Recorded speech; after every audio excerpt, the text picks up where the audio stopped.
ನಮಸ್ಕಾರ. K2 ಕನ್ನಡ ನ್ಯೂಸ್ಗೆ ಸ್ವಾಗತ. ವೀಕ್ಷಿಸಿ ಈ ದಿನದ ಸುದ್ದಿಗಳ round up.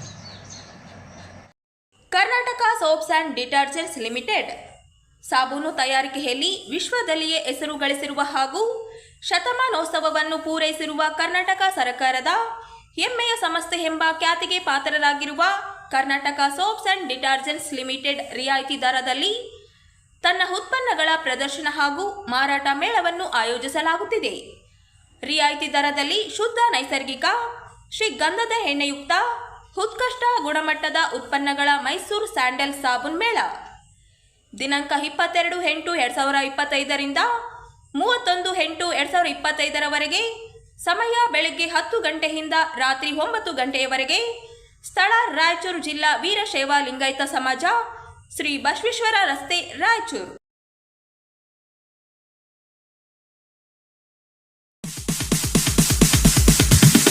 Sorry, it's DJ.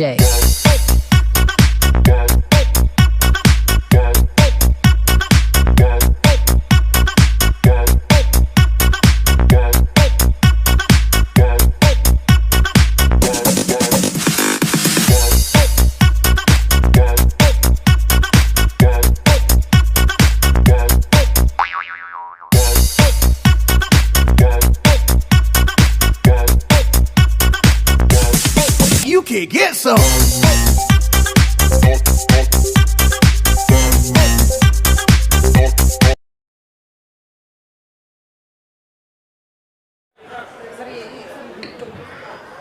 ಈ ಒಂದು ಭವ್ಯ ಕಾರ್ಯಕ್ರಮ ಸಾಹೇಬರು, ಸಿಎಂಸಿ ಅಧ್ಯಕ್ಷರು ಎಲ್ಲರೂ ನೀರಿನಲ್ಲಿ ಕರಗದೆ ಪರಿಸರಕ್ಕೆ ಹಾನಿ ಉಂಟು ಮಾಡುವ ಪಿಒಪಿ ಗಣೇಶ್ಗಳನ್ನು ನಿಯಂತ್ರಿಸಲು ಮಕ್ಕಳಿಗೆ ಗಣೇಶ ಮೂರ್ತಿ ಸಿದ್ಧಪಡಿಸುವ ಕಾರ್ಯಾಗಾರ ಆಯೋಜಿಸುವ ಮೂಲಕ ಬದಲಾವಣೆಗೆ ಮಹಾನಗರ ಪಾಲಿಕೆ ಕಾರಣವಾಗಿರುವುದು ಶ್ಲಾಘನೀಯವಾಗಿದೆ ಎಂದು ಸಣ್ಣ ನೀರಾವರಿ ಸಚಿವ ಎನ್ಎಸ್ ಬೋಸರಾಜ್ ಅವರು ಹೇಳಿದರು.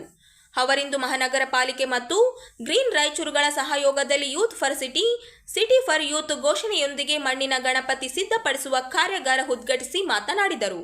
ಪರಿಸರಕ್ಕೆ ಹಾನಿಯಾಗಿರುವ ಪಿಒಪಿ ಮೂರ್ತಿಗಳನ್ನು ರಾಜ್ಯ ಸರ್ಕಾರ ನಿಷೇಧಿಸಿದೆ. ಸರ್ಕಾರ ಜನಪರವಾಗಿರುವ ನಿರ್ಧಾರ ಕೈಗೊಂಡಿದ್ದು ಜನರು ಸಹಕರಿಸುವ ಮೂಲಕ ಯಶಸ್ವಿಗೊಳಿಸಬೇಕಿದೆ.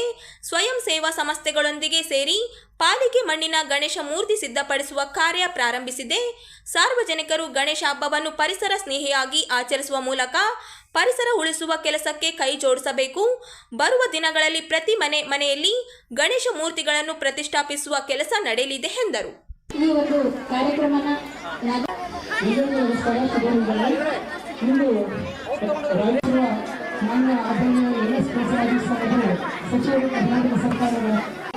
ಸ್ವಾಗತ. ಹಾಗೆ ವೇದಿಕೆ ಮೇಲೆ ಆಸೀನರಾಗಿರುವ ಜಯಂತ ಅವರಿಗೆ ಹಾಗೂ ಎಲ್ಲ ಜನಮಾನವರಿಗೆ ಹೂಗುಚ್ಛ ಹಾಗೂ ಈ ಬಟ್ಟೆ ಚೀಲನ್ನ ಬಳಕೆ ಮಾಡುತ್ತಿದ್ದು ಅದನ್ನು ಕಡಿಮೆಗೊಳಿಸುವ ಒಂದು ಪ್ರಯತ್ನದ ಅಂಗವಾಗಿ ಮಹಾನಗರ ಪಾಲಿಕೆ ಈ ಮಣ್ಣಿನ ಗಣಪತಿಯನ್ನು ಪರಿಸರ ಬಟ್ಟೆ ಚೀಲ ಮತ್ತು ಹೂವಿನ ಪಾಟನ್ನು ಕೊಡುವ ಮೂಲಕ ವೇದಿಕೆ ಮೇಲೆ ಎನ್ಎಸ್ ಬಸವರಾಜ ಸಾಹೇಬರು ಸಚಿವರು ಕರ್ನಾಟಕ ಸರ್ಕಾರ ಇವರು ಬಂದಿರುವುದು ಎಲ್ಲರಿಗೂ ಒಂದು ಹೆಮ್ಮೆಯ ವಿಷಯ.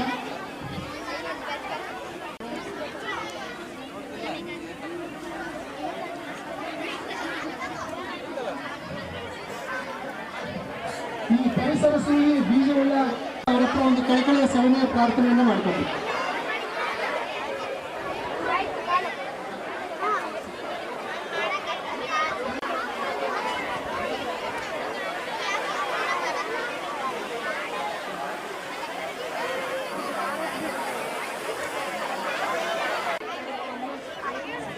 ಈ ಒಂದು ಕಾರ್ಯಕ್ರಮವನ್ನು ಗಣ್ಯರು ಉದ್ಘಾಟನೆ ಮಾಡ್ತಾ ಇದ್ದಾರೆ.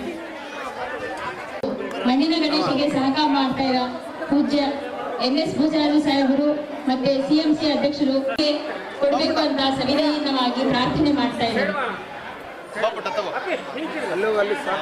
ವೇದಿಕೆ ಮೇಲಿರುವಂತ ಎಲ್ಲ ಗಣ್ಯರು ಸಹ ಮಕ್ಕಳಿಗೆ ಆ ಕಿಟ್ ಅನ್ನು ಕೊಡುವ ಮೂಲಕ ಉದ್ಘಾಟನೆ ಮಾಡಲಿ ಅಂತ ನಾನು ಈ ಮಕ್ಕಳಿಗೆ ಕಿಟ್ಗಳನ್ನು ವಿತರಣೆ ಮಾಡುವ ಮೂಲಕ ಈ ಒಂದು ಪರಿಸರ ಸ್ನೇಹಿ ಮಣ್ಣಿನ ಗಣಪತಿ ಕಾರ್ಯಾಗಾರವನ್ನು ಉದ್ಘಾಟನೆ ಮಾಡಲಿ ಅಂತ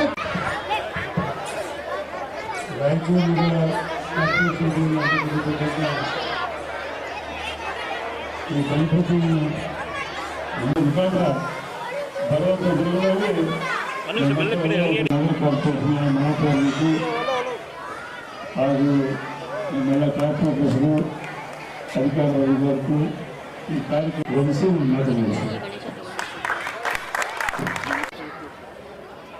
ಇದನ್ನೇ ಮನೇಲಿ ಕೂಡಿಸ್ದೆ. ಇಡೀ ದೇಶದಲ್ಲಿ ನಮ್ಮ ಜಿಲ್ಲೆಯಲ್ಲಿ ನಮ್ಮ ಊರಿನಲ್ಲಿ ಆಗಿರುವಂಥ ಸಂದರ್ಭದಲ್ಲಿ ಇದಕ್ಕೆ ಯಾವ ಕಾರ್ಪೊರೇಷನ್ ವತಿಯಿಂದ ಮಕ್ಕಳಿಗೆ ಒಂದು ಟ್ರೈನಿಂಗ್ ಕೊಡೋದ ಮುಖಾಂತರ ಈ ಗಣಪತಿನ ತಯಾರು ಮಾಡಿ ಮಣ್ಣಲ್ಲಿಂದ ತಯಾರು ಮಾಡಿ ಈ ಪ್ಲಾಸ್ಟಿಕ್ಕನ್ನು ಉಪಯೋಗ ಮಾಡದಂತೆ ಅವ್ರಿಗೆ ಮನವರಿಕೆ ಮಾಡಿಕೊಡ್ಬೇಕೆಂಬ ಉದ್ದೇಶಕ್ಕಾಗಿ ನಗರ ಕಾರ್ಪೊರೇಷನು ಮತ್ತು ನಮ್ಮ ಗ್ರೀನ್ ಸಿಟಿ ಅವರೆಲ್ಲ ಕೋಆರ್ಡಿನೇಷನ್ನಿಂದ ಈ ಕಾರ್ಯಕ್ರಮವನ್ನು ಹಮ್ಮಿಕೊಂಡಿದ್ದಾರೆ. ಭಾಳ ಅತ್ಯಂತ ಉತ್ತಮವಾದಂಥ ಕಾರ್ಯಕ್ರಮ. ಈಗ ಪ್ಲಾಸ್ಟಿಕ್ಕನ್ನೇ ಸರ್ಕಾರ ನಿಷೇಧ ಮಾಡಿದೆ, ಆದರೂ ಜಾರಿಗೊಳಿಸಬೇಕಾದ್ರೆ ಜನರ ಸಹಕಾರ ಇದ್ದರೆ ಮಾತ್ರ ಮಾಡಲಿಕ್ಕೆ ಸಾಧ್ಯ ಆಗ್ತದೆ. ಹಾಗಾಗಿ ಜನರಿಗೆ ಮನವರಿಕೆ ಮಾಡ್ತಕ್ಕಂಥದ್ದು, ಅವ್ರಿಗೆ ಅದ್ರ ಬಗ್ಗೆ ಅವೇರ್ನೆಸ್ ತರ್ತಕ್ಕಂಥ ಕಾರ್ಯಕ್ರಮಗಳು ನಡಿಬೇಕು. ಆ ದಿಶೆಯಲ್ಲಿ ನಮ್ಮ ಕಾರ್ಪೊರೇಷನ್ನ ಸದಸ್ಯರು ಹಾಗೂ ಅಧಿಕಾರಿಗಳು ಅತ್ಯಂತ ಉತ್ತಮವಾದಂಥ ಕಾರ್ಯಕ್ರಮ ಹಮ್ಮಿಕೊಂಡು ಆ ಗ್ರೀನ್ ಸಿಟಿ ಅವರ ಏನು ಇವತ್ತು ನಮ್ಮ ರಾಜೇಂದ್ರ ಅವರು, ಸರಸ್ವತಿಯವರು, ಸಂಘಟಕರೆಲ್ಲ ಸಾಕಷ್ಟು ಪ್ರಯತ್ನ ಮಾಡ್ತಾಯಿದ್ದಾರೆ ಪರಿಸರನ ಉಳಿಸಬೇಕು ಅಂತೇಳಿ. ಆ ಯೋಜನೆಯಲ್ಲಿ ಈ ಕಾರ್ಯಕ್ರಮ ಹಮ್ಮಿಕೊಂಡಿದ್ದಾರೆ. ಅನೇಕ ಮಕ್ಕಳು ಇವತ್ತು ಇದರಲ್ಲಿ ಭಾಗವಹಿಸಿ ಮಣ್ಣಿನಿಂದ ಅವರೇ ಗಣಪನ ತಯಾರು ಮಾಡಿ ಅವರೇ ಪೂಜಿಸಿ ಮಾಡುವಂಥ ಒಂದು ಕಾರ್ಯಕ್ರಮ ಇಲ್ಲಿ ಪ್ರಾರಂಭ ಮಾಡ್ತಾ ಇದ್ದಾರೆ. ಈ ದಿಶೆಯಲ್ಲಿ ಅವರಿಗೆಲ್ಲರಿಗೂ ಮನವರಿಕೆ ಮಾಡಿ ಈ ಪರಿಸರವನ್ನು ಯಾವ ರೀತಿ ಉಳಿಸಬೇಕು ಎಂಬ ಒಂದು ಮಾಹಿತಿ ಅವ್ರಿಗೆ ಸಿಗೋದ್ರ ಜೊತೆಯಲ್ಲಿ ಇಡೀ ನಗರಾದ್ಯಂತ ಮತ್ತು ಜಿಲ್ಲಾದ್ಯಂತ ಈ ಕಾರ್ಯಕ್ರಮದ ಪ್ರತಿಫಲ ಸಿಗಲಿ ಅಂತೇಳಿ ಸಂದರ್ಭದಲ್ಲಿ ಹಾರೈಸಿ ಅತ್ಯಂತ ಉತ್ತಮವಾದಂಥ ಕಾರ್ಯಕ್ರಮವನ್ನು ಏರ್ಪಡಿಸಿರ್ತಕ್ಕಂಥ ನಗರ ಕಾರ್ಪೊರೇಷನ್ವರೆಗೂ ಮತ್ತು ನಮ್ಮ ಆ ಗ್ರೀನ್ ಸಿಟಿಯ ಮುಖ್ಯಸ್ಥರಿಗೆ ಎಲ್ಲರಿಗೂ ನನ್ನ ಅಭಿನಂದನೆಗಳು ಸಲ್ಲಿಸ್ತೇನೆ.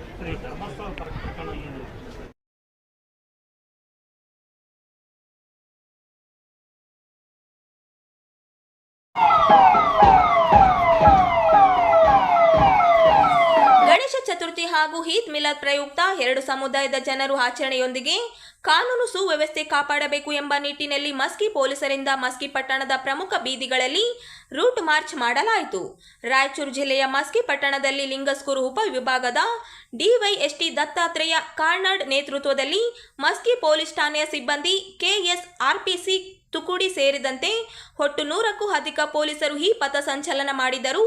ಗಣೇಶ ಚತುರ್ಥಿ ಹಾಗೂ ಈದ್ ಮಿಲಾದ್ ಒಟ್ಟಿಗೆ ಬಂದ ಹಿನ್ನೆಲೆ ಎರಡು ಸಮುದಾಯದ ಜನರು ಆಚರಣೆ ಮಾಡಿ ಯಾವುದೇ ಅಹಿತಕರ ಘಟನೆ ಎಡಮಾಡಿಕೊಡದೆ ಭಾವೈಕ್ಯತೆಯಿಂದ ಆಚರಿಸಿ ರಾಜ್ಯಕ್ಕೆ ಮಾದರಿಯಾಗಬೇಕು ಎಂಬ ನಿಟ್ಟಿನಲ್ಲಿ ಪಟ್ಟಣದ ಪೊಲೀಸ್ ಠಾಣೆಯಿಂದ ಪಥ ಸಂಚಲನ ಆರಂಭಿಸಿ ಹಳೆ ಬಸ್ ನಿಲ್ದಾಣ ಮಾರ್ಗವಾಗಿ ಚೆನ್ನಮ್ಮ ವೃತ್ತ, ಡಾಕ್ಟರ್ ಬಿಆರ್ ಅಂಬೇಡ್ಕರ್ ಮುಖ್ಯ ರಸ್ತೆ, ಪುರಸಭೆ, ಖಲೀಲ್ ವೃತ್ತ, ದೈವದ ಕಟ್ಟೆ, ಕನಕ ವೃತ್ತ ಮಾರ್ಗದಲ್ಲಿ ಸಾಗಿ ಮರಳಿ ಪೊಲೀಸ್ ಠಾಣೆ ಆವರಣಕ್ಕೆ ಸಮಾಪ್ತಗೊಂಡಿತು. ಈ ವೇಳೆ ಮಸ್ಕಿ ವೃತ್ತ ಪೊಲೀಸ್ ನಿರೀಕ್ಷಕ Balachandra Lakkam, Maski PSI K Rangaiah, Mudgal PSI Venkatesh Madigeri, Lingasugur CPI ಹೊಸ ಕೆರಪ್ಪ, ಹಟ್ಟಿ ಸಿಪಿಐ ಪುಂಡಲಿಕ ಮೊದಲಾದವರು ಹಾಜರಿದ್ದರು.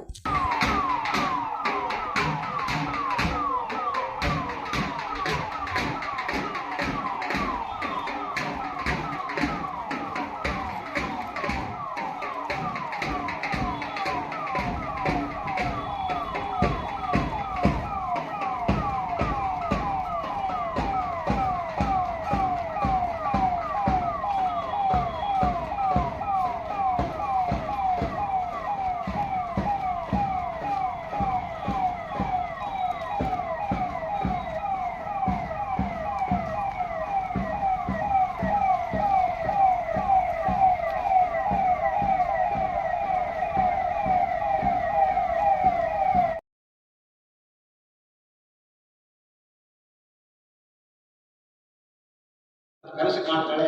ಅದೇನಂದ್ರೆ ಶತಮಾನದ ಶೋಷಣೆ, ದೌರ್ಜನ್ಯ, ಅಸಮಾನತೆಗೆ ಸಂಘರ್ಷವೇ ಪರಿಹಾರವೆಂಬ ಅಭಿಮತ ಬಾಬು ಭಂಡಾರಿಗಲ್ ರವರ ತಾಳದ ಜನರ ತಳಮಳ ಕವನ ಸಂಕಲನದಲ್ಲಿ ಬರವಣಿಗೆಯಾಗಿ ಹೊರಹೊಮ್ಮಿದೆ. ಕವಿಯ ಸಾಮಾಜಿಕ ಕಳಕಳಿಕೆಗೆ ಕವನಗಳಲ್ಲಿ ಎದ್ದು ಕಂಡುಬರುತ್ತಿದೆ ಎಂದು ಪ್ರಜಾಕವಿ ಹೋರಾಟಗಾರ ಸಿ ದಾನಪ್ಪ ನೀಲಗೋಲ್ ಅಭಿಪ್ರಾಯಪಟ್ಟರು. ನಗರದ ಕನ್ನಡ ಭವನದಲ್ಲಿ ಜಿಲ್ಲಾ ಕನ್ನಡ ಸಾಹಿತ್ಯ ಪರಿಷತ್ತು ತಾಲೂಕು ಕನ್ನಡ ಸಾಹಿತ್ಯ ಪರಿಷತ್ತು ಭಂಡಾರಿ ಪ್ರಕಾಶನ ಸಂಯುಕ್ತ ಆಶ್ರಯದಲ್ಲಿ ಹಿರಿಯ ಸಾಹಿತಿ ಬಾಬು ಭಂಡಾರಿಗಲ್ ರವರ ರಚನೆಯ ತಾಳದ ಜನರ ತಳಮಳ ಕವನ ಸಂಕಲನವನ್ನು ಲೋಕಾರ್ಪಣೆಗೊಳಿಸಿ ಮಾತನಾಡುತ್ತಾ, ತಾಳದ ಜನರ ತಳಮಳ ಕವನ ಸಂಕಲನದಲ್ಲಿ 38 ಕವನಗಳಿದ್ದು ಸಂಘರ್ಷ ಹಾದಿಯ ಮುಂದುವರೆದ ಭಾಗವಾಗಿ ಈ ಕವನಗಳು ರಚನೆ ಮಾಡಿದ್ದಾರೆ. ಅವರ ರಚನೆಯ ಕವನಗಳು ಒಂದಕ್ಕೊಂದು ಭಿನ್ನವೆನಿಸಿದರೂ ಅವುಗಳ ತಿರಲು 70-80ರ ದಶಕಗಳ ಹೋರಾಟ ಹೆಜ್ಜೆಗಳಾಗಿವೆ ಎಂದರು. ಕಾರ್ಯಕ್ರಮವನ್ನು ಉದ್ದೇಶಿಸಿ ಮಾತನಾಡಿದ ಹೋರಾಟಗಾರರು ತಳದ ಜನರ ತಳಮಳ ಈ ಕೃತಿಯನ್ನು ಪರಿಚಯ ಮಾಡಿಕೊಡಬೇಕಾಗಿ ಸಿಂಧನೂರಿನ ವಿಸ್ಡಮ್ ಕಾಲೇಜಿನ ಪ್ರಾಚಾರ್ಯರಾದ ಡಾಕ್ಟರ್ ಶರೀಫ್ ಹಸನ್ ಸರ್ವರಿಗೂ ಶರಣು. ಜಿಲ್ಲಾ ಸಾಹಿತ್ಯ ಪರಿಷತ್ತು ತಾಲೂಕು ಸಾಹಿತ್ಯ ಪ್ರಕಾಶನದ ಸಹಯೋಗದಲ್ಲಿ ಈ ನೆಲದ ಹಿರಿಯ ಕವಿ ಸಂಖ್ಯೆಯ ಕವನ ಪೂರ್ಣ, ಅದು ಓದಲೇಬೇಕಾದ್ರೆ ಅದು 1 ವರ್ಷ ಪೂರ್ಣ ಆಗಿ ಹೊತ್ತಿನ ಉಳಿದವೆಲ್ಲ ಅದರಲ್ಲಿ ಇದ್ದಾವೆ. 9ರ ಕವನ ಯಾಕೆ ಓದಬೇಕಂತಂದರೆ ಅದರ ಶೀರ್ಷಿಕೆ ಕಾಕಿ ಭಿಕ್ಷುಕ. ರಾತ್ರಿ ವೇಳೆಯಲ್ಲಿ ರೈಲಿನ ಬೋಗಿಯಲ್ಲಿ ಭಿಕ್ಷೆ ಬೇಡುವ ಭಿಕ್ಷುಕರನ್ನು ಬೆತ್ತದಿಂದ ಬಡಿದು ರೊಕ್ಕ ಸುಲಿದು ಬೊಕ್ಕಳ ತುಂಬಿಸುವ ಅರಕ್ಷಕ ಅಲ್ಲ ಅವನೊಬ್ಬ ಭಿಕ್ಷುಕರಲ್ಲೇ ಭಿಕ್ಷೆ ಬೇಡುವ ಕಾಕಿ ರಕ್ಷಕ ಎನ್ನುವಂಥ ಈ ಒಂದು ಕವನ ಬಹಳ ಅರ್ಥಪೂರ್ಣ ಆಗಿದೆ. ಆ ಕಾರಣದಿಂದ ಅವರ 12ನೇ ಕವನ ಭಾರತ ಪ್ರಕಾಶಿಸುತ್ತದೆ, ಕವಿ ಬಯಸುವ ಭಾರತ ಹೇಗಿರಬೇಕಂತಂದು ನಮ್ಮೆಲ್ಲರಿಗೂ ಕೂಡ ಕೇಳ್ತಾ ಇದ್ದಾರೆ. 14ನೇದು ನಾವ್ಯಾರು ಗೊತ್ತು, ಸಿಡಿದು ಸವಾಲಾಗಿ ನಿನ್ನ ಬಾಗಿಲಿಗೆ ಬಂದ ಗಂಡದಿಯ ಮಿಂಡನ. ಈ ಕವನ ಒಳ ಅರ್ಥ ಸೋಜಿಗವಾದರೂ ಅದು ಸತ್ಯ ಅನಿಸುತ್ತದೆ. ಅದೇ ರೀತಿಯಾಗಿ 22ನೇ ಕಣ್ಣಿನಂತೆ ಕನಸು, ಇದು ಭಾಳ ಮುಖ್ಯವಾಗಿ ಒತ್ತಿ ನಾನು ಹೇಳಬೇಕಾದ್ದು. ಈ ಕವನ ವರ್ಗ ಮತ್ತು ಜಾತಿ ಕನಸಿನಲ್ಲಿ ಕೂಡ ತಾರತಮ್ಯ ಎಂಬುದನ್ನು ಬಯಲು ಮಾಡಿದೆ. ಉದಾಹರಣೆಗೆ ಇನ್ನೂ ಬಿಚ್ಚಿ ಹೇಳಬೇಕಂತಂದರೆ ತಿರುಕನ ಕನಸೆಂಬ ಕವಿತೆಯನ್ನು ಪಾಠ್ಯಪುಸ್ತಕವನ್ನು ಮಕ್ಕಳಿಗೆ ತಾವು ಯಾರು ಬೋಧಿಸಿರ್ಬೋದು, ಕೇಳಿರ್ಬೋದು, ಓದಿರ್ಬೋದು. ಇದರಲ್ಲಿ ತಿರುಕನು ರಾಜನಾಗುವ ಕನಸು ಕಾಣುತ್ತಾನೆ. ಇದನ್ನು ಪ್ರಾಯೋಗಿಕವಾಗಿ ಬಾಬು ಸಾರ್ ಈ ಕವನದಲ್ಲಿ ಕನಸನ್ನು ಸುಳ್ಳಾಗಿಸುವ ಸತ್ಯದ ಕನಸಿನತ್ತ ಸಮಾಜದ ಆಗುಹೋಗುಗಳ ತಾರತಮ್ಯಗಳ ಕಲ್ಪನೆಯೇ ನಿಜವಾದ ಕನಸೆಂದು ಬಯಲು ಮಾಡಿದ್ದಾರೆ. ಉದಾಹರಣೆಗೆ ಆ ಕವನದಲ್ಲಿ ಪುರೋಹಿತನಿಗೆ ಒಂದು ಕನಸು ಬೀಳುತ್ತದೆ.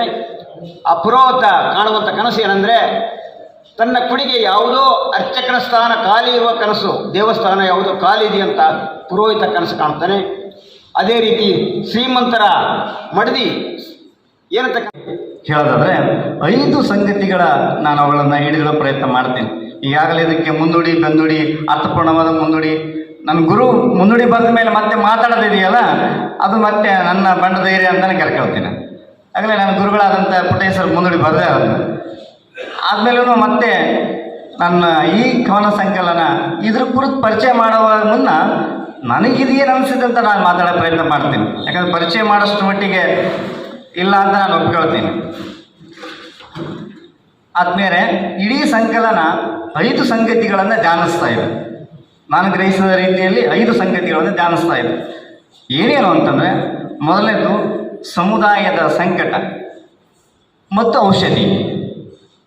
ಈ ಸಮುದಾಯದ ಸಂಕಟ, ಔಷಧಿ ಯಾವುದು? ಅಂಬೇಡ್ಕರ್. 2ನೇ ಸಂಗತಿ ಪ್ರತಿರೋಧ. ಇಡೀ ಕವನ ಸಂಕಲನದಲ್ಲಿ ಎಂಥ ಪ್ರತಿರೋಧ ಇದೆ ಅಂತ ಅದನ್ನು ಚೂರು ನಾವು ಗ್ರಹಿಸ್ಬೋದು. ಅಷ್ಟೇ ಅಲ್ಲದೆ ಪ್ರೀತಿ ಇದೆ ಈ ಸಂಕಲನದಲ್ಲಿ, ಅಲ್ಲಲ್ಲಿ ಮೂಡುವ ಪ್ರೀತಿ ಇದೆ. ಇನ್ನೊಂದು ಸಂಗತಿ, 4ನೇ ಸಂಗತಿ ನಾನು ಮಾತಾಡಬೇಕಾಗಿರೋದು ಮುರಿದು ಕಟ್ಟುವ ಪ್ರಕ್ರಿಯೆ ಇದೆ. ಈಗಾಗಲೇ ಸಿದ್ಧ ಮಾದರಿಯ ರೂಪುಗೊಂಡ ವ್ಯವಸ್ಥೆಗಳಿವೆ. ಆದರ್ಶದ ಕಲ್ಪನೆ ಆಗಿರ್ಬೋದು, ನಂಬಿಕೆಯ ಕಲ್ಪನೆ ಆಗಿರ್ಬೋದು, ಸಂಪ್ರದಾಯ ಆಗಿರ್ಬೋದು, ಕೆಲವು ಮುರಿದು ಕಟ್ಟುವ ಪ್ರಕ್ರಿಯೆ ಇದೆ. ಕೊನೆಯದಾಗಿ ದಲಿತ ಕಾವ್ಯ ಮೀಮಾಂಸೆಯ ಆಕಾರಗಳ ಯಾವ್ಯಾವ ಮುಂದುವರಿಕೆಯ ಭಾಗವಾಗಿ ಇವು ಕಾಣಿಸ್ತೇವೆ ಅನ್ನೋದು. ಈಗಾಗಲೇ ತಾನಾಬ್ ಸರ್ ಪ್ರಾರಂಭ ಮಾಡಿದ್ದಾರೆ ಪದ್ಯವನ್ನು ಹೇಗೆ ಇವೆ ಅಂತ. ಸೊ ನಾನು ಆರಂಭ ಮಾಡುವ ಪದ್ಯವನ್ನು ಅವ್ರು ಆರಂಭಿಸಿದ ಕಾರಣಕ್ಕಾಗಿ ನಾನು ಹಿಂದೆ ಪುಟದಿಂದ ಆರಂಭಿಸೋ ಪ್ರಯತ್ನ ಮಾಡ್ತೀನಿ. ಯಾಕಂತ ಕೇಳಿದರೆ ಇಡೀ 3 ಪದ್ಯಗಳೇನಿದಾವಲ್ಲ, ಕೊನೆಯ 3 ಪದ್ಯಗಳು ಅವರ ಐಡಿಯಾಲಜಿಗಳನ್ನು, ಶಕ್ತಿಗಳನ್ನು ಹೇಗೆ ತುಂಬಿವೆ ಅಂತ ಅವರು ಅಭಿವ್ಯಕ್ತಿಸ್ತಾರೆ. ನಿಜವಾಗ್ಲೂ ಒಬ್ಬ ಬೆಳೆದಂಥ ಕವಿ ಸಮಕಾಲೀನ ಕವಿಗಳನ್ನು ತಮ್ಮ ಮುನ್ನುಡಿಯಲ್ಲೋ ಬೆನ್ನುಡಿಯಲ್ಲೋ ವ್ಯಕ್ತಿ ಮಾತಲ್ಲಿ ಮಾತ್ರ ಬರೆಯ ಪ್ರಯತ್ನ ಪಡ್ತಾನೆ, ನೆನೆಸ್ತಾನೆ.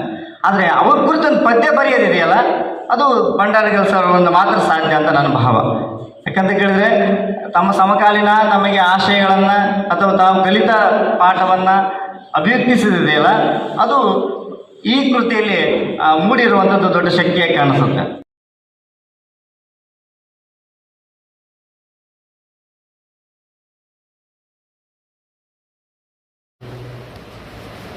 ಪರಿಶಿಷ್ಟ ಜಾತಿಯ ಒಳ ಮೀಸಲಾತಿ ಹಂಚಿಕೆಯಲ್ಲಿ ದನಿ ಇಲ್ಲದ ಅಲೆಮಾರಿ ಸಮುದಾಯಗಳಿಗೆ ಆಗಿರುವ ಅನ್ಯಾಯ ಖಂಡಿಸಿ ರಾಜ್ಯ ಸರ್ಕಾರ ವಿರುದ್ಧ ನಗರದಲ್ಲಿ ಪ್ರತಿಭಟನೆ ನಡೆಸಲು ತೀರ್ಮಾನಿಸಲಾಗಿದೆ ಎಂದು ಒಳ ಮೀಸಲಾತಿ ಹೋರಾಟದ ಸಮಿತಿ ಸಂಚಾಲಕ ಮಾರಪ್ಪ ವಕೀಲರು ಹೇಳಿದರು. ಅವರಿಂದು ನಗರದ ಸುದ್ದಿಗಾರರೊಂದಿಗೆ ಮಾತನಾಡುತ್ತಾ ಅಲೆಮಾರಿ ಸಮುದಾಯಗಳ ಸಾಮಾಜಿಕ ನ್ಯಾಯ ಹೋರಾಟ ಸಮಿತಿಯಿಂದ ಸ್ವತಂತ್ರ ಉದ್ಯಾನದಲ್ಲಿ ಪ್ರತಿಭಟನೆ ನಡೆಸಲಾಗುತ್ತಿದೆ. ಈ ಹೋರಾಟದಲ್ಲಿ ನಾವು ಪಾಲ್ಗೊಂಡು ಬೆಂಬಲ ನೀಡುತ್ತೇವೆ ಎಂದರು. ಪರಿಶಿಷ್ಟ ಜಾತಿಯ ಒಳ ಮೀಸಲಾತಿ ಹಂಚಿಕೆಯಲ್ಲಿ ಅಲೆಮಾರಿ ಜಾತಿಗಳ ಸಮೂಹಕ್ಕೆ ರಾಜ್ಯ ಸರ್ಕಾರ ಅನ್ಯಾಯ ಮಾಡಿದೆ. ಇದನ್ನು ಸರಿಪಡಿಸಬೇಕು ಎಂದು ರಾಜ್ಯ ಸರ್ಕಾರಕ್ಕೆ ಒತ್ತಾಯಿಸಿದ್ದಾರೆ. ನ್ಯಾಯ ನಾಗಮೋಹನ್ ದಾಸ್ ಆಯೋಗವು 49 ಅಲೆಮಾರಿ ಜಾತಿಗಳಿಗೆ ಪ್ರತ್ಯೇಕವಾಗಿ 1% ಮೀಸಲಾತಿ ನಿಗದಿ ಮಾಡಿ ಶಿಫಾರಸು ಮಾಡಿತ್ತು.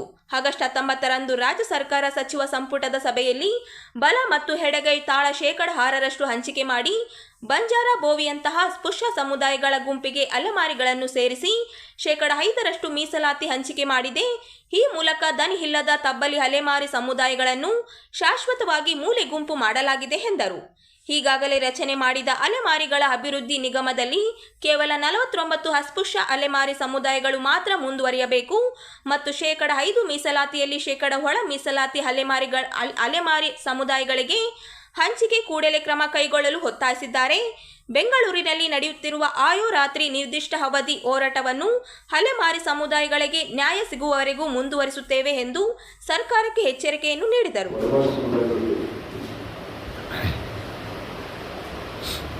ಅನ್ಯಾಯವಾಗಿದೆ. ಅವರಿರ್ತಕ್ಕಂಥ 1% ಮೀಸಲಾತಿ ಸರ್ಕಾರ ಗಮನಕ್ಕೆ ತೆಗೆದುಕೊಳ್ಳದೆ ಅವರನ್ನು ಏಕಾಏಕಿ ನ್ಯಾಯಮೂರ್ತಿ ನಾಗಮೋಹನ್ ದಾಸ್ ಅವರು ಮಾಡಿದ ಶಿಫಾರಸನ್ನು ತಳ್ಳಿ ಹಾಕಿ ಅವರನ್ನು ಜನಾಂಗ ಸಮುದಾಯಗಳೊಂದಿಗೆ ಸೇರಿಸುವ ಮುಖಾಂತರ ಹೆಚ್ಚು ಕಡಿಮೆ ಆ ಸಮುದಾಯವನ್ನು ಅವರ ಅಸ್ತಿತ್ವವನ್ನು ಕೂಡ ಇಲ್ಲದಂತೆ ಸರ್ಕಾರ ಮಾಡಬೇಕು ಅನ್ನೋ ಈ ಕ್ರಮ ಸಿದ್ದರಾಮಯ್ಯ ಅವರು ಸಾಮಾಜಿಕ ನ್ಯಾಯ ಸರ್ಕಾರ ಮತ್ತು ಸಾಮಾಜಿಕ ಚಳವಳಿಗಳಿಂದ ಬಂದಿರತಕ್ಕಂಥ ನಾಯಕರನ್ನು ಕೂಡ ಈ ಸಂದರ್ಭದಲ್ಲಿ ಅವರು ತಮ್ಮನ್ನು ತಾವು ಪರಿಸ್ಥಿತಿಗಳು ಒಳಪಡಿಸಿಕೊಳ್ತಕ್ಕಂಥ ಸಂದರ್ಭವನ್ನು ಅವರೇ ಕ್ರಿಯೇಟ್ ಮಾಡಿಕೊಂಡಿದ್ದಾರೆ. ನಾಗಮೋಹನ್ ದಾಸ್ ಬಳಿ 6 ವಾರ 4 ಅಂತ ಅಂದರೆ 6 ಮಾದಿಗಳಿಗೆ 6 ಮಾದಿಗಳಿಗೆ 5 ವಲಯರಿಗೆ 4 ಕೃಷಿಗಾರರಿಗೆ 1 ಅಲೆಮಾರಿಗಳಿಗೆ ಅಂತ ಬಹಳ ಸೈಂಟಿಫಿಕ್ ಆಗಿ ಅವರು ವರ್ಧನೆ ನಡೆಸಿದರು. ಆದರೆ ಕೊನೆಯ ಹಂತದಲ್ಲಿ ಪರಿಶಿಷ್ಟ ಜಾತಿಯಲ್ಲಿರುವ 26 ಸಮುದಾಯಗಳು ಒಂದು ಕಡೆ ಅವರಿಗೆ ಕಡಿಮೆ ಪ್ರಾಮುಖ್ಯತೆ ಇದ್ದರೂ ಕೂಡ ಹೆಚ್ಚಿಗೆ ಪ್ರಾಮುಖ್ಯತೆ ಕೊಡ್ತಕ್ಕಂಥದ್ದನ್ನು ಸಿದ್ದರಾಮಯ್ಯ ಅವರ ಮೇಲೆ ಒತ್ತಡ ಹೇರಿ 6 ಮತ್ತು 5 ಹೆಚ್ಚಿಗೆ ಪಡ್ಕೊಂಡಿದ್ದಾರೆ. ಈ ಹಿನ್ನೆಲೆಯಲ್ಲಿ ನಮ್ಮ ಅನಿವಾರ್ಯವಾಗಿ ಅವರು 5ನೇ ಸಿ ಗ್ರೂಪ್ಗೆ ಅಂದರೆ ಕೃಷಿ ಸಮುದಾಯಗಳಿಗೆ ಸೇರಿಸಿದ್ದಾರೆ. ಅದಕ್ಕೆ ಕಾರಣ ಕೊಡುವಾಗ ಯಾಕೆ ಸೇರಿಸಿದ್ರು ಅಂತ ಕಾರಣ ಕೊಡುವುದು ಅವ್ರು ಕೊಡ್ತಕ್ಕಂಥ ಕಾರಣ ಅನುಷ್ಠಿತವಾದ ಕಾರಣ ಒಂದೇ ಇದೆ. 1% ಇದ್ರೆ ರೋಸ್ಟ್ ಬಿಂದುಗಳನ್ನು ಕೊಡೋದು ಬರಲ್ಲ. 1% ಇದ್ರೆ ರೋಸ್ಟ್ ಬಿಂದು ಕೊಡೋದು ಬರಲ್ಲ. ಆ ಕಾರಣಕ್ಕಾಗಿ ನಾವು 5% ಸೇರಿಸುವಂಥದ್ದು. ನಾನು ಸಿದ್ದರಾಮಯ್ಯ ಹತ್ರ ಸ್ವಲ್ಪ ಅವಕಾಶ ಸಿಕ್ಕಿತ್ತು, ಅವ್ರನ್ನ ಹೇಳಿದೆ, ಇಲ್ಲ ಸರ್ ಆಂಧ್ರ ತೆಲಂಗಾಣದಲ್ಲಿ 1% ಇರ್ತಕ್ಕಂಥ ಎಲ್ಲಿಗಳಿಗೆ ರೋಸ್ಟ್ ಬಿಂದು ಯಾವಾಗ ಕೊಟ್ಟವಂತಂದ್ರೆ ಕನ್ನಡದಲ್ಲಿ ಯಾಕೆ ಸಮಸ್ಯೆ ಆಗ್ತದೆ ಅಂತ ಹೇಳಿದ್ದಾರೆ. ಅವರನ್ನು ತಿರುತ್ತರು. ಆದರೆ ನನಗೆ ಅವಾಗ ಅನಿಸ್ತಿಲ್ಲ, ಅಲ್ಲಿರ್ತಕ್ಕಂಥ ಮಡಿವಣ್ಣ ಮತ್ತೆ ಮಾದೇವಪ್ಪನವರು ಅವರು ಡಿಸ್ಕಸ್ ಮಾಡಿದ್ದಾರೆ. ಅವರು ನಿನ್ನೆ ನಡೆದಂಥ ಒಂದು ಸಭೆ ಅವರ ಒಂದು ಅವರ ಗೃಹದಲ್ಲೇ ಒಂದು ಆಫೀಸ್ನಲ್ಲೇ ಆಗಿರ್ತಕ್ಕಂಥ ಸಭೆಯಲ್ಲಿ ಅವರು ಕೆಲವು ವಿಷಯಗಳನ್ನು ಒಪ್ಕೊಂಡಿದ್ದಾರೆ. ನಾನು ಏನಾದರೂ ಮಾತ್ರ ಸ್ವಲ್ಪ ಸಮಯಾವಕಾಶ ಕೊಡಿ ಅಂತಕ್ಕಂಥದ್ದು ನಾನು ಮಾಡಿದ ಸರಿ ಅಂತ ನಿಮಗೆ ಹೇಳ್ಕೊಂಡಿದ್ದೆ.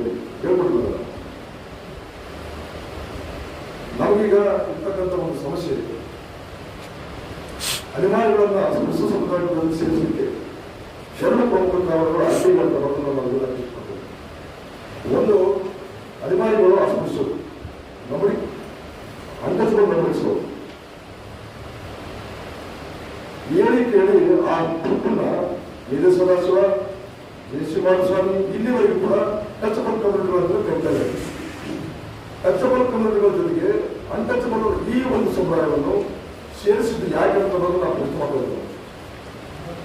ಎಲ್ಲರೂ ಆರ್ಥಿಕವಾಗಿ ಮಾನದಂಡಗಳನ್ನು ನೋಡಿದ್ರು ಕೂಡ ಈ ಸಮುದಾಯಕ್ಕೆ ಸಿದ್ದರಾಮಯ್ಯ ಸರ್ಕಾರ 2018ರಲ್ಲಿ ಸಪರೇಟ್ ಆಗಿ ಅಲೆಮಾರಿಗಳು ಪೋಷಿಸಿದ ಒಂದು ಅಲೆಮಾರಿಗಳಿಗೆ ಕಾಂಗ್ರೆಸ್ನಲ್ಲಿ ಇಲ್ಲಿರ್ತಕ್ಕಂಥ ಸಮುದಾಯಗಳಾಗಿರ್ತಕ್ಕಂಥ ಒಡ್ರು ಮತ್ತು ಲಮಾಡಗಳಿಗೆ ಅವರು ಸೇರಿಸಿರ್ತಕ್ಕಂಥದ್ದು ಹೇಗೆ ಅಂತಂದ್ರೆ, ಸಮುದ್ರದಲ್ಲಿ ಮೀನುಗಳ ಬಿಟ್ಟರೆ ಸಮುದ್ರದಲ್ಲಿ ಮೀನುಗಳಿಗೆ ಸರಿಯಾದ ಮುಕ್ತ ಆಹಾರ ಸಿಗುತ್ತಂತ ಬಿಟ್ಟರೆ ಅವರು ಅದಕ್ಕೆ ಆಹಾರ ಅಲ್ಲ, ಇದೇ ತಿಮ್ಮಗಳಿಗೆ ಆಹಾರ ಆಗ್ತಕ್ಕಂಥದ್ದು. ಮೀನುಗಳ ಬರ್ತಾರೆ ಸಮುದ್ರದಲ್ಲಿ, ಅಲ್ಲಿ ತಿಮ್ಮಗಳು ಇರ್ತವೆ, ಆದ್ರೆ ಈ ಮೀನುಗಳಿಗೆ ಫುಡ್ ಇರ್ಬೋದು, ಆದ್ರೆ ಆ ಫುಡ್ ತಿನ್ನಕ್ಕಾಗಲ್ಲ, ಇದೇ ಬೇರೆ ತಿಮ್ಮಗಳಿಗೆ ದೊಡ್ಡ ಮೀನುಗಳಿಗೆ ಆಹಾರ ಆಗ್ತಕ್ಕಂಥ ಒಂದು ಸಂದರ್ಭ ಕ್ರಿಯೇಟ್ ಕೊಟ್ಟಿದ್ದು ನಮ್ಮ ಸಿದ್ದರಾಮಯ್ಯ ಮಾಡಬೇಕಾಗಿದೆ. ಕಳೆದ 75 ವರ್ಷಗಳಲ್ಲಿ ಆ ಸಮುದಾಯ ಇವತ್ತು ಕೂಡ ಸರಿಯಾದ ಪ್ರಾಥಮಿಕ ಸಮುದಾಯ. ಅಂತ ಸಮುದಾಯವನ್ನು ತಗೊಂಡೋಗಿ ಫಾರ್ ಎಕ್ಸಾಂಪಲ್ ಒಂದು ಅಂಕಿಅಂಶ ಹೇಳಕ್ಕೆ ಇಷ್ಟಪಡ್ತೀನಿ ಸರ್. ಇಲ್ಲಿ ಪ್ರಮುಖ ಖರ್ಚುಗಳು 3 ಲಕ್ಷ ಬಹಳ ಕಡಿಮೆ ಸಿಕ್ಕರು ಖರ್ಚು ಕೇಳ್ತರು. ಉದ್ಯೋಗದಲ್ಲಿ ನಾವು 4,000 ಉದ್ಯೋಗ ಪಡ್ಕೊಂಡಿದ್ದಾರೆ, 4,000 ಉದ್ಯೋಗ ಪಡ್ಕೊಂಡಿದ್ದಾರೆ. ಒಂದು ಸಣ್ಣ ಸಂಖ್ಯೆ, ಅದೇ ಪ್ರಮಾಣದ ಸಂಖ್ಯೆಯು ನಮ್ಮ ಅಲೆಮಾರಿಗಳ ಸಂಖ್ಯೆ ಕೇವಲ 600 ಪೋಸ್ಟ್ಗಳು ಮಾತ್ರ ಇವತ್ತು ಪಡ್ಬೋದು. ಎಲ್ಲ ಸೇರಬೇಕು. ಎಷ್ಟೊಂದು ಪ್ರಮಾಣ ಕಡಿಮೆ ನಿಮಗೆ ಹೆಚ್ಚಿಗೆ ಉದ್ಯೋಗ ಪಡ್ಕೊಂಡವರಲ್ಲಿ 45,000 ರಿಂದ 50,000 ಒಳ್ಳೆಯದಾಗ್ತಿದೆ. ಮಾಲಿಗಳು ಒಂದು 30 ಮಾಲಿ ಸಂಬಂಧ 32,000, ಒಟ್ಟು ಪ್ರಮಾಣಗಳು ಬಂದಿರೋ ಸೇರಿಸಿದ್ರೆ 35,000. ಇವರು ನಮ್ಮ ಅಲೆಮಾರಿಗಳು ಕೇವಲ 600. ಇಂಥವ್ರನ್ನ ನೀವು ಎಲ್ಲಿ ಸೇರಿಸಬೇಕಂತ ನಾಗಮಂದಾಸ್ ಅವರು ಬಹಳ ಕ್ಲಿಯರ್ ಕಟ್ ಆಗಿ ಹೇಳ್ಕೊಂಡಿದ್ದಾರೆ. ಇವರು 51 ಸಮುದಾಯಗಳು ಇವ್ರನ್ನ ಸಪರೇಟ್ ಇಡಬೇಕು, ಸಪರೇಟ್ ಇಟ್ಟು ನೀವು ಕೊಡ್ಬೇಕಂತಂದ್ರೆ ಕೆಲವು ಹಲವಾರು ಅಂಶಗಳು ಕೊಡ್ತಾರೆ. ಈಗ ಅದನ್ನ ಕೆಲವು ಮಾತ್ರ ಹೇಳಿರ್ತಾರೆ. ಅಗೇರ್ ಅಂತ ಒಂದು ಸಮುದಾಯ ಇದೆ, ಅದು ಕೇವಲ 100 ಮಾತ್ರ ತಗೊಂಡಿದೆ. ಒಂದು ಅರುಂಧತಿ ಅಂತಿದೆ 123, ಬಂಟ್, ಬಂಗಿ, ಡೊಂಬರ ಸರ್ 160, 105 ಇಷ್ಟು ತಗೊಂಡಿದ್ದಾರೆ. ಸಾವಿರಗಳು ಅವತ್ತೆಲ್ಲ. ಇಂಥ ಅಲೆಮಾರಿ ಸಮುದಾಯಗಳನ್ನ ತಗೊಂಡೋಗಿ ನಿಮ್ಮ ಎಲ್ಲಿ ನಮ್ಮ ಕೃಷ್ಣ ಜಾತಿಗಳೊಂದಿಗೆ ಸೇರಿಸಿದೆ. ಬಹುಶಃ ಏನು ಆಗ್ಬೋದು ಅಂತ ಅನ್ನೋದು ನಿರೀಕ್ಷೆಗಳನ್ನು ಆಲೋಚನೆ ಮಾಡಬೇಕಾಗಿತ್ತು. ಅದರಿಂದ ನಿರೀಕ್ಷೆಗಳು ನಾವು ಸಿದ್ದರಾಮಯ್ಯ